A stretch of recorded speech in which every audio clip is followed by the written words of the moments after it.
আজকের ভিডিওটি শুরু করব মহাত্মা গান্ধীর একটি উক্তি দিয়ে। উনি বলেছিলেন, জীবন হলো একটি মোমবাতির মতো, যা নিজেকে পুড়িয়ে অন্যকে আলো দেয়। দেখেন, ধান কাটার পর এই মাঠটা হঠাৎ করে যেন শূন্য পড়ে আছে। শুধু পড়ে আছে ধানের এই শক্ত গোড়ালিগুলা, যাকে আমরা বলি গোড়ালি। এই যে দেখেন, ধান কাটা শেষ, শুধু এই গোড়ালিগুলো পড়ে আছে। দেখেন, মানুষ তার প্রয়োজনের মূল অংশগুলো কেটে নিয়ে গড়ে ফিরে গেছে। মানে মানুষ তার যে ধানগুলো ছিল এগুলো কেটে নিয়ে তার গড়ে ফিরে গেছে। কিন্তু প্রকৃতি কাউকে শূন্য হাতে পেরে না। মাঠের এই অবশিষ্ট অংশ পরম তৃপ্তিতে, এই যে দেখেন, এই যে অবলা যে প্রাণীগুলো আছে, এরা এই অংশটুকু খাচ্ছে। মানে ধান কাটার পরে যে গোড়ালি অংশটুকু আছে, এই অংশটুকু এই যে দেখেন গরুগুলা খাচ্ছে। মাঠের অবশিষ্ট অংশ এখন পরম তৃপ্তি খাচ্ছে অবলা প্রাণীরা, যা এক পক্ষের কাছে শেষ, অন্য পক্ষের কাছে জীবন ধারণের রসদ। মানে এটাই বুঝাচ্ছি যে মালিক আসলে তার প্রয়োজন শেষ, এখন আর এই ক্ষেতে বা মাঠে আসার প্রয়োজন নেই। কিন্তু অবশিষ্ট যে গোড়ালিগুলো আছে, আরেকজন যে অবলা প্রাণী, এই যে দেখেন গরুগুলো আছে, সে তার মানে খাবারের প্রধান উৎস হিসেবে এই অবশিষ্ট অংশগুলো ব্যবহার করছে। আমাদের জীবনটাও ঠিক এই মাঠের মতোই।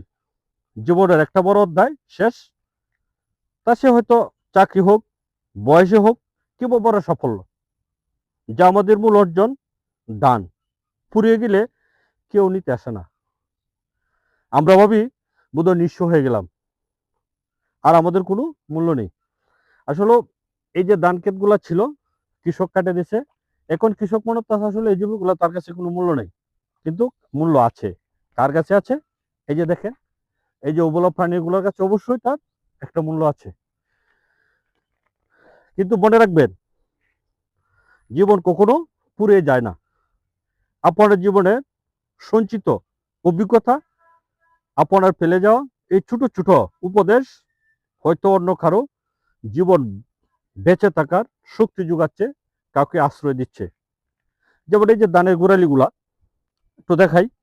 এই যে দেখেন, এই যে ধানের গোড়ালিগুলা, এগুলা কাটা শেষ, কিন্তু প্রকৃতির কাছে উপকার আসে। মানুষের জীবন তেমনি, পরের উপকারেই তার শেষ সার্থকতা। আপনি পড়ে যাননি, আপনি আজও কারো না কারো অবলম্বন।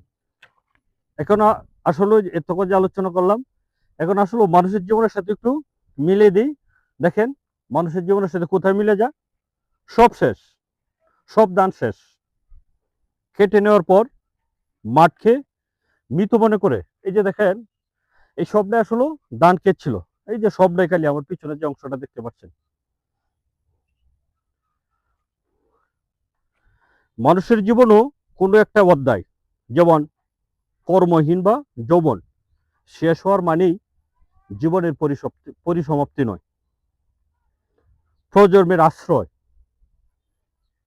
মা বাবা বা বয়স্কর যখন জীবনের শেষ প্রান্তে চলে আসেন, তখন সমাজ, পরিবার হয়তো তাদের আগের মতো উৎপাদনশীল মনে করে না।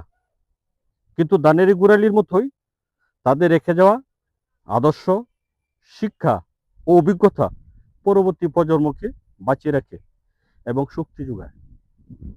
এই যে দেখেন, আমার পিছনে যে জমিগুলা, ধানের গোড়ালি অবহেলিত অবস্থা পরে থাকলেও তার নিজস্ব একটি উপযোগিতা বা মূল্য আছে। মানুষের ক্ষেত্রে তাই বাহ্যিক চাকচিক্য চলে গেলেও ভিতরে কিন্তু মানুষের মূল্যটা কমে না। ভিডিওটি শেষ করব কলিল জিব্রান ওনার একটি উক্তি দিয়ে। উনি বলেছিলেন, মানুষের মূল্য তার অর্জনে নয়, বরং সে অন্যকে কি দিতে পারলো তার উপরে নির্ভর করে। প্রিয় ভিউয়ার্স, ভিডিওটি যদি ভালো লাগে থাকে তাহলে অবশ্যই আপনার প্রিয়জনদের সাথে শেয়ার করবেন। আরেকটি কথা, আমার চ্যানেলটির নাম হচ্ছে সাফা.com। আমার পরিবারের সদস্য হয়ে যান।